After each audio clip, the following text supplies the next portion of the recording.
Gracefully and Frankly is made possible and pain-free by Sierra Sil. I'm starting to get emails about it, Lisa, which means the message is getting through. These all-natural capsules, which you take daily, promise you'll feel a difference in your joint pain within 14 days of starting, following the label, of course, or your money back where you bought it. It's easiest to order online, poke around, read people's real results, and find out which is best for you. For Rob and me, it's the green label. Derek's a green labeler, too. Check him out at sierrasil.com. Sierra like the mountains, and Sil, S-I-L.com. Use the code GF for 10% off.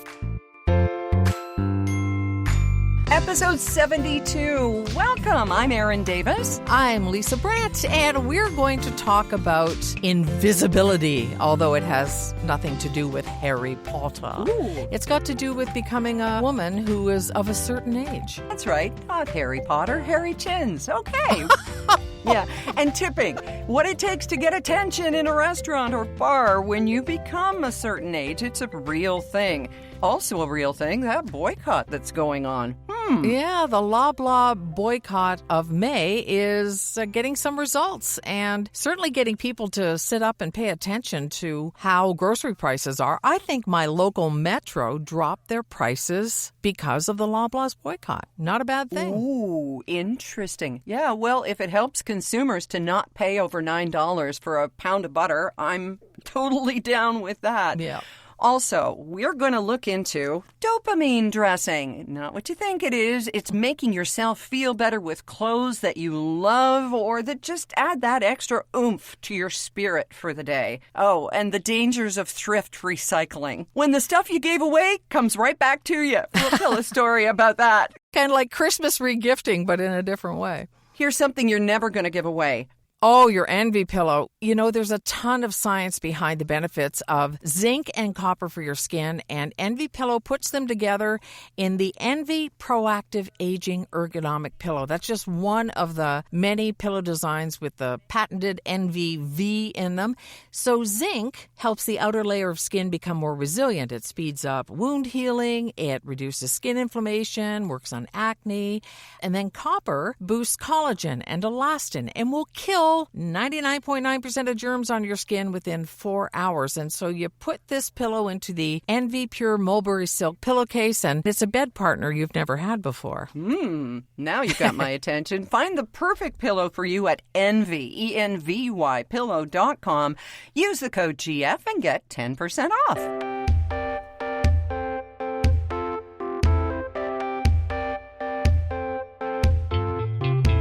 What you been doing for fun lately? You caught a new movie on Netflix that everybody seems to be talking about, and there's a lot of hate for it, but I need to know what you thought of Unfrosted. Unfrosted has every star you can think of in it, and every comedy star, let's say, you know, Melissa McCarthy and Jim Gaffigan, just tons and tons of people. And it's not a film. It's a goofy, fake story of how the cereal wars between Post and Kellogg's took off and the rush to redefine breakfast with the Pop-Tart, which is not really how it happened. And the funny thing is that they use the name Kellogg's. They use real people's identities, their names and things. But Jerry Seinfeld said it's really hard to sue somebody when you're dead. It was just a goofy, sweet little movie. I mean, there were a couple times I kind of groaned at how obvious the jokes were, but it was just a fun little romp, and I certainly didn't regret seeing it. I think the film reviewers would hate it for obvious reasons. It's this goofy, spoofy romp. That's all it is. And Jerry Seinfeld is completely at the helm of it and wrote it, and this was a COVID project he came up with. And we all know from his character on Seinfeld, he was kind of obsessed with cereal. That was his thing, right? So this is right in his wheelhouse. But boy, there's a lot of hate for Jerry Seinfeld these days. Can you explain that at all? Because I'm finding it kind of inexplicable. Yeah, he said something to the effect that people are just too sensitive about comedy and that there should not be any canceling for what somebody says in a comedy routine. So to younger people, he's sounding like a grumpy old man. But he does have a point, I think, and that is that one person can decide they're offended by something that wasn't even directed at them and start a whole groundswell of social media hate. And that's what's happening, basically. He's saying it shouldn't be happening, and that's literally what's happening, is that some people went, well, I reserve the right to comment on whatever anybody says, and if it's negative, it's just a lot of bullshit is what it is on both sides. But there's a superpower in not taking things personally. And I live by, or try to live by, the Monty Python quote, "It's permissible to have an unexpressed thought." Mm-hmm. You don't have to jump on everything. And the number of people whose minds have been changed by a stranger on Twitter still sits at 0. So that's true. It is true. The record holds. Yeah, no kidding. A lot of what's come up has been the fact, I think, and it is the fact that when two worlds collide and they happen to each bring the perfect thing, it can be perfection. And I'll go back to Paul McCartney, all sweet and light, and John Lennon being rather bitter, cynical, and dead honest. And so you get things like, it's getting better all the time, can't get much worse, right? And this is what we experienced with Jerry Seinfeld and Larry David coming together. It turns out that all of the edge, all of the bitterness, all of the angst, and what made Seinfeld so special was the Larry David effect. And that's what people are bringing up. They're saying, okay, Jerry, we get it. The edge was all Larry's, right? Yeah. Yeah, exactly. And they've both spoken about what it's like when fans come up to them. And Larry David's like, stay away from me. I don't want to talk to you. And Jerry Seinfeld will throw an arm around you and take a picture. Don't you think the best relationships are the people who bring what you don't bring, like whether it's a radio morning show? Oh, absolutely. If you're both exactly the same, that's just boring. It's an echo chamber. And we try not to do that, although, Lisa, you and I are so much in lockstep on opinions on things. And I get uncomfortable if we disagree on things because I hate when you're wrong. But me too, because it happens so rarely. I know. It's uncomfortable. But no, I'm just kidding. It happens a lot. No, but I get what you're saying. The Pop-Tart, actually, did you have those when you were kids, you and your brother Kevin? Because we never had them in the house. That was garbage food to my parents, and, well, it still is. Yeah. That was the kind of thing, like if we were going to have Fruit Loops, that happened at my grandma's house. You didn't have that kind of stuff. In our house, it was like cornflakes and oatmeal and shredded wheat and muffets. So bad you had to soak them in water in order to make them edible. Well, I don't think we had Pop-Tarts. I obviously ate one a time or two, but it was, again, I think my mom would have been the same way. She would rather we have overboiled broccoli for breakfast than a Pop-Tart, probably. But it was all the healthy food, like Red River cereal, which I still love to this day and reminds me of my dad. So good. Yeah, so I think it was a similar attitude toward Pop-Tarts. They were like a treat, but just empty calories. This all started, the real Pop-Tart story is that in the 1960s, Post was beating Kellogg in a race. You thought the space race was big. Well, no, there was a race, an actual race to create a jam-filled Toastable that didn't spoil at room temperature. But the stars aligned for Kellogg, and they put it out as, get this, the fruit scone or scone. The fruit scone. Oh, yeah, just what every kid wants. Oh, yeah, exactly. And then they rebranded it to Pop-Tart. Whoever came up with that certainly deserved their vacation. And a flurry of colorful ads aimed at youth that fueled a blockbuster release. And then Kellogg puts out this ad apologizing for running out of the snack, which, of course, created more hype. I think I remember that, Aaron. Things didn't go viral very easily back in the day with no internet or anything like that. But I remember hearing that there was a shortage of Pop-Tarts. Crazy. Kellogg's Pop-Tarts. Eat 'em in the morning, eat 'em in the evening. Kellogg's Pop-Tarts. Loads of flavors for big and little shavers. Kellogg's Pop-Tarts.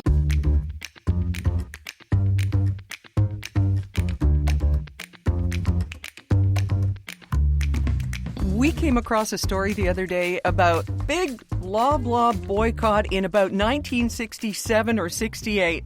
And I certainly don't remember anything about this. And my mom was too busy raising 4 kids to take part in any kind of a boycott. Just 4 girls. Actually, I guess that was a boycott. So this was what they'd called disgruntled housewives. Of course they were. They were housewives in the 60s who were upset about prices. And I said to Rob, oh, yeah? Wouldn't it be great to be paying the prices they paid then now, huh? Uh-huh. I mean, can you imagine? I'm thinking of Mad Men, right? Your husband peels off a bunch of 20s and goes, here, honey, you run the household with this. Yeah, and if you have any money left over, go get your hair done. Yeah. Right. So that was what was happening before, and now, of course, we've got it again. Now, you and I jumped the gun a little bit just before April because it was said that it was happening in April, but apparently it took people a little bit longer to get it organized. And I guess it really is a thing. It is a thing, and the woman who organized the biggest boycott has met with management at Loblaws. I mean, things that she's talking about are things that I'm almost embarrassed to say I never even thought of as being a problem. Like, for example, if you buy 4, that's how you get your discount, 4 jars of something, 4 cans of something. And I roll my eyes and buy 4. For just 2 of us, we don't really need it. But she makes such a good point that if you're on a fixed income or whatever, a lot of people don't have the room for it. And of course, you have to spend more to get the discount. And it's just stuff that I look at as, oh, well, this is how they're running things. It sucks. But they're taking a stand and going, no, you've got to change this. And I respect that. And the fact that, as you wrote in a blog last week, that, of course, Loblaw has, I don't know, I never know whether to say Loblaws or Loblaw because the company is called Loblaw, but we all know it as Loblaws. But that it has a face. And we've talked about this numerous times, Galen Weston. And now this guy, Per Bank, he's Danish, but I mean, Bank is in his name. How can you not with the memes? And they're both saying, wait, this isn't fair. We're just being unfairly targeted. How can you have the jam at 4 jars for a discounted price? How can you have the jam to say we're being persecuted? I don't get that. Especially when the day of the boycott's launch, they released their quarterly profits and they're up 10%. Oh. In my blog, I can take a lot more time and be really nuanced and revise. As you know, when you write, it's voiceoflisabrandt.com. But I actually looked up all the other guys, like from Sobeys and Metro, and they are all guys. And Loblaws dudes, or Loblaw. See, you don't know either. Okay. No, now I don't. I always said Loblaws, but I don't know. Blah, blah. Blah, blah, blah. Bank made something like $22 million last year. That was his compensation. And okay, private company, blah, blah, but it's not a private company. And people are, what can one man possibly do to earn that kind of, bring in big dividends. Okay, that's what it is. I don't understand capitalism, I guess. Me neither. Because to me, it's almost synonymous with greed anymore. Yeah, it almost is. You know, we were supposed to become more conservative as we got older. That's the old trope that, you know, you start out being NDP and as you age, you become liberal and then you end up being conservative. I don't know. I just don't think that that's kind of in line with what Canada is, taking care of each other. And this isn't taking care of anybody. What are we supposed to do? Yeah. I don't know. We have to have food. It's not like we're talking about designer sneakers or something. Or, we have to eat. And some people as well, the only store they have is a Weston, let's call them Weston stores, within shopping distance. And they don't have any choice. And they're stuck paying this. Mm-hmm. So many people are so adversely affected. It's very upsetting. Let's take a small piece of the pie here with the pie shell that you bought and shrinkflation. This never would have occurred to me, but you had this experience in your own kitchen. I decided to make Derek a pie. He loves raisin pie. He wasn't feeling well one day and there's nothing I could do. So I had pie shells in my freezer and I pulled them out, made the usual amount of filling, as I always do, and it wouldn't fit.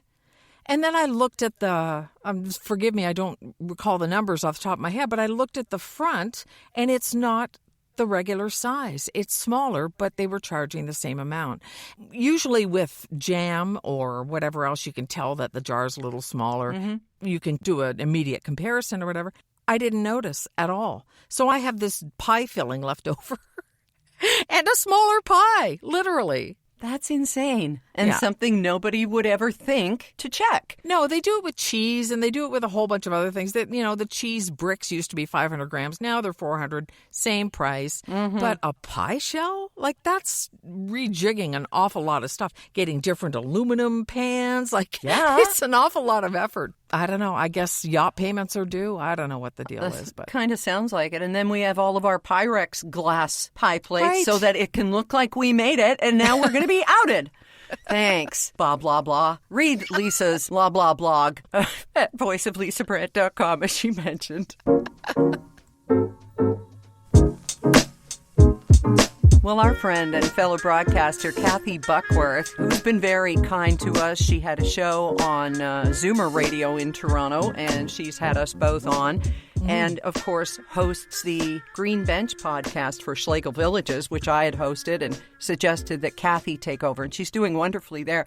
But she's 61, so same age as you and me.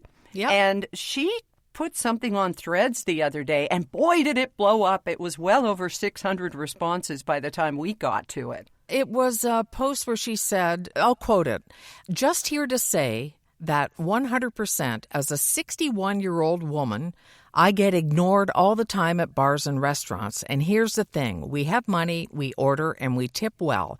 But you just carry on." And then an eye roll. Mm-hmm. And I think a lot of women felt it. I know I did. Did you? Absolutely.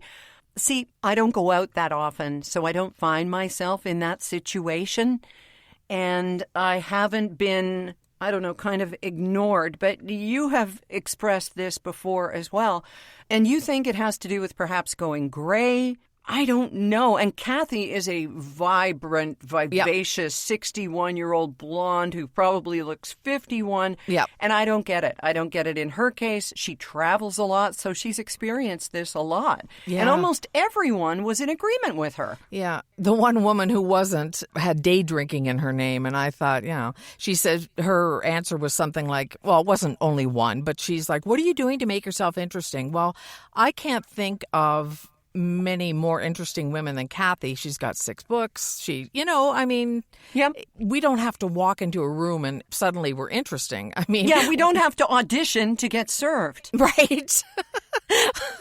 Okay, so I alluded to a crude way of looking at it that I think to myself, and this came about because of a former boss that I had, and I found out later that I was the same age as his mother, and he just did not know how to relate to me. He always came in with an attitude, like he just assumed I thought he was an idiot. I did, but I didn't show it. But not for the reasons he thought. Absolutely. It had nothing to do with his age. It had to do with his lack of readiness for the job and his refusal to listen to me at all. And my response in my head was, the only thing I could think of is because he doesn't want to sleep with me. And he doesn't know how to relate to a woman that he doesn't want to sleep with, unless it's his mother. Then he knows how to relate to her. And that sort of became the thing in my head, like when I would find a younger guy mansplaining me. Anyway, that's just what I think. They just don't know what to do with me. They don't know how to relate with me. I'm not their aunt. I'm not their mother. I don't know if that's accurate, if that sits well with you. That makes a lot of sense. I get that. And now it kind of makes sense with one of the program directors. Actually, there were a couple, but one in particular who was just a walking gland, and he tried to come on to just about every woman around him, and never ever to me, of course. And it wasn't a matter of respect or anything. I just wasn't his type. I wasn't pretty enough. I wasn't a Miss Canada. I wasn't any of those things. But you're also smart and not just a giggle puss, and you didn't bow at the altar of him. Right. You know what I mean? Yep. You didn't find him some sort of mentor-y type of guy or something. You're so wonderful. Teach me everything. Exactly. Yeah, that is really interesting. And you're right. That one response from day drinking was ridiculous. I found another comment, Lisa, same day, completely different thread, from somebody who calls herself Dee Dee Gale. She said, I had an unusual postmenopausal experience last night, and I guess she's mentioning her menstrual cycle as a way of sort of framing her age. At a college bar in Auburn, Alabama, bartender took one look at my gray hair, zero makeup, and Tinkerbell-themed Chase Disney credit card and decided he was in for a good tip if he took care of this 57-year-old woman and her party. So every time I stepped up to the super crowded bar, we made eye contact and he came right over to get my order.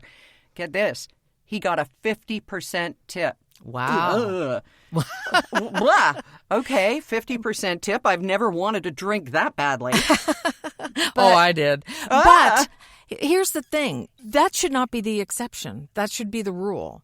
If you're a server, it doesn't matter if Elvira, Mistress of the Dark, or the Crypt Keeper come in. If they want service, you should give it to them. It's just, there are some stores where there's one in particular that I go into where people just seem to hide when they see anyone. Well, there's that. Yeah. Yeah. So you really got to take a moment and go, is this got to do with me? But I think once we get us to a certain age, we do realize that, we are kind of invisible. However, you go to the garden center, they fall all over themselves. Yeah, they know their people. That's right. But do we have to bribe servers to pay attention now? Is that it? I mean, above the 20 to 25% tip? I'm tired of this. And you know what it is? This is white women whining. I can just hear someone of color going, well, listen to you and your white privilege. All of a sudden, you're not getting all the attention. And so now, this is how we feel. It's been an eye-opener to move into a demographic where, you just don't matter. And there are a lot of people who live their lives like that every single day because of the color of their skin. Yeah, you're absolutely right. We were in France many, many years ago, and they seated us in a restaurant but refused to serve us. And I think it was because they were trying to not be a tourist place, and we were quite obviously, we were dressed better than just, shorts and flip-flops, but they just didn't want to serve us, and we tried everything to get their attention. Then we realized, it was just the oddest thing, having never had that happen, having had the privilege of not having that happen. Right. But it was the most awful, awful feeling. Yeah. True, it's absolutely true, but we're still entitled to notice the change in our lives and to say this isn't right. So what are we going to do about it? Boycott? They don't care. Maybe this is why older women wear purple and red and all these crazy colors together, so they can't go unnoticed. It's like, oh, look what just walked in. Yeah. And that way they're seen for sure. I have no idea. Yeah, what do you call a group of 61-year-olds entering a bar? A hot flash? That might be yes. it. Yeah.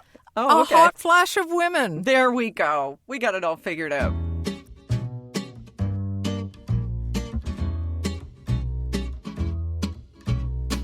Do you remember the book, When I Am an Old Woman, I Shall Wear Purple? Yes. And part of that has got to be about how you feel when you put the color purple on. Some people do. And I don't mean put the movie The Color Purple on. Wear the color purple. Right, of course, yeah. There's this thing that you brought to my attention called dopamine dressing, and it just makes so much sense. It sounds like the perfect thing to put on a salad when you're sad. But that's not the kind of dressing we're talking about. It's wearing clothes you love to boost your mood. And this is apparently a real thing. And it's not just the track pants and the athletic bra. We know that boosts our mood because it means that we're not putting on armor for the day. Right. But no, impacting our self-image and what we think of ourselves, according to the experts. Right. And it's dependent on where you are. So if you're at work, it could be a certain blazer, or when I was bigger, it was a tunic because it draws the eye away from the waist. But just something you feel good in. It makes you feel good. Well, if you search the hashtag dopamine dressing on Instagram, you're going to see that all kinds of people are choosing bold colors and patterns when they're following the trend. And that can be a good start for some people. But the key to it all is wearing items that make you feel amazing. And that can include neutral basics, if that's your thing. They say, take note of how certain items make you feel. Choose colors that excite you. Experiment with textures. Capture your personality with accessories or undergarments. Ooh. Play dress up. You don't have to be a fashion influencer. And if we're going to be invisible, wear whatever the heck you want to wear anyway. Absolutely. Yeah. We just recently redid our storage in our bedroom, and I think I'm having sympathy pains for you purging and moving. Yeah? So we redid everything, and I got rid of all the underwear that didn't make me happy. And why would I hang on to underwear that I would wear and go, this is really less than, this is not comfortable? Like, what, if not now, when? Because it's so darn hard to get rid of good quality clothing, and that is whether it's your underwear or it's a shirt that you bought. I was so lucky to be able to shop at places that, had higher price tags. And my friend on CHFI, Michelle Butterly, used to say, why do you do that? When I can buy 4 tops for $60 and then, next year I'll get 4 more or whatever. But I am parting with tops that I've had for 20 years. Yeah. And having a really hard time with it because, here we go again, so many memories are attached to them. I've got this gorgeous top, and I've just sent it to the thrift store because I can't anymore with it, and I would love to. It just makes me feel so good. Yeah. And now I want to dig back and get it out, but I think it's gone. It's just gone. There is a difference between 4 $20 tops and one $70 top or whatever in the feel and the cut. Often it does make a difference, but it's not always attainable. My goal is to get one of those $70 or $80 tops marked down to 20. So that's what I'm looking at. Yeah. Oh, and can I tell you the funniest thrift store recycle story? Our 98-year-old friend, Mira. She volunteers every Saturday at one of the thrift stores in Sydney, and it's wonderful because all of the proceeds go to the Shoal Center, and that's how we met Mira. It's the community center for which we deliver meals every Thursday. So Mira is the one on Saturdays. She and a little posse, a hot flash of women, they all price all of the items. And they're like designer stuff for $5, $4. And Mira's always trying to talk them up a little bit because she knows from labels. So she has taken to, Lisa, in the past several months, bringing home things for me, saying, tell me if you don't like it, but I think that this would look perfect on you. And I'll put it on, and it does look lovely, but I picture my mom or my grandma in it about 30 years ago. Oh. And I wear it, and she says, everything looks good on you. You should have been a model, but no. So I gratefully received these pieces of clothing, but I finally told her last week, I said, Mira, you've got to stop bringing me clothes because now I'm sending clothes there, and you're going to see things you think look like me because they're mine. It's the circle of life. Wow. It is. Oh, poor dear Mira. And some of the things that she's gotten me, I've worn, on camera and for her. And now it's time to let them go. So you know what we're doing? We are going to a completely different city to drop them off in the diabetes boxes so they don't end up at her store again. That's fantastic. That's so thoughtful. Oh, she's wonderful. And I'm paranoid. It makes for a great combination.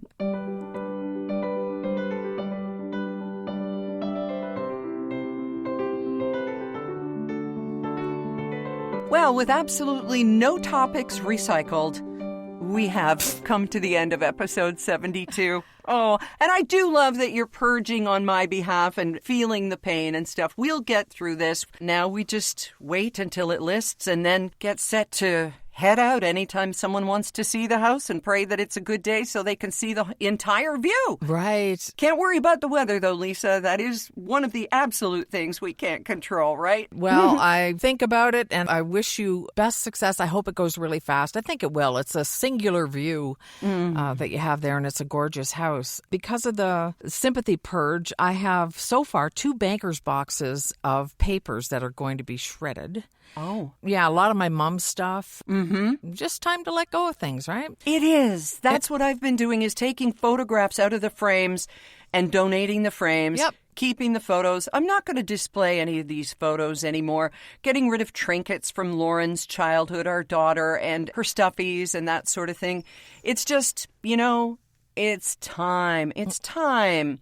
And you say you're getting rid of some of your mom's papers and stuff. Do you shred those as well, even though she's gone now? I threw out almost everything, tax papers, company papers, all sorts of stuff. I did keep the deed to their house where I grew up, like little things like that. And of course, every photo, because I just can't. But again, like you, I took them out of frames. The frames get donated, and we'll see where it goes from there. But you and I, Mother's Day is a different animal. I mean, it's very different for me than it is for you, because I've lost my mother, but you've lost a lot more. Yeah, well, we get through it, don't we? We just keep on going.